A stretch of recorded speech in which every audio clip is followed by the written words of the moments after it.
यह मोटा आदमी एक पहाड़ी से लुढ़कता हुआ नीचे आया, लेकिन उसे बिल्कुल भी नहीं लगा कि उसके साथ कुछ बुरा हुआ है, क्योंकि उसने एक बड़ी सोने की डली खोज ली थी। बिना कुछ सोचे उसने कुत्ते की तरह खुदाई शुरू कर दी और थोड़ी ही देर में एक बड़ा गड्ढा खोद डाला। सोने की डली भी खुदाई के साथ और बड़ी होती गई। आदमी ने पूरी ताकत लगा दी, लेकिन वह बड़ी सोने की डली को जरा भी हिला नहीं सका। कुछ समय पहले शुआई अपनी नींद से जागा और देखा कि द्रवीकरण तेज हो गया है। अब कुछ ही घंटों में यह छोटा द्वीप समुद्र में डूब जाएगा। और शियाओमेई के पापा कहाँ गए? शियाओमेई जानती थी कि उसके पापा का मन हमेशा सोने के पहाड़ में ही लगा रहता है, इसलिए उसने पापा को ढूंढने का फैसला किया। चारों ने अलग अलग रास्तों से काम शुरू किया। दाजुआंग और शुआई पनडुब्बी ढूंढने गए, जबकि बूढ़े आदमी ने शियाओमेई के साथ उसके पापा को ढूंढने का जिम्मा लिया।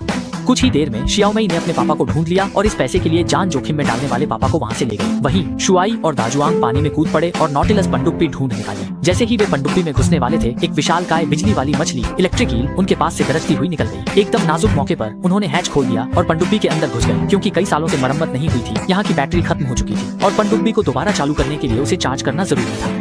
इसलिए दाजुआंग ने डाइविंग सूट पहना, हाथ में हार्पून लिया और बाहर जाकर दिखी बिजली मछली को आकर्षित करने लगा। इलेक्ट्रिक ईल उनकी ओर तैरती आई। दाजुआंग ने सही मौका देखकर उस पर वार कर दिया।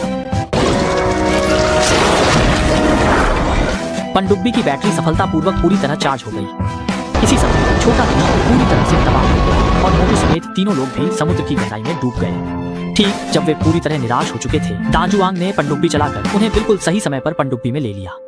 जब सभी को लगा कि वे अब बच निकले हैं, तभी उनके सामने एक बड़ी चट्टान आ गई और ऐसा लग रहा था कि वे उससे टकरा जाएंगे। हर कहानी की असली क्लिक सिने क्लिक।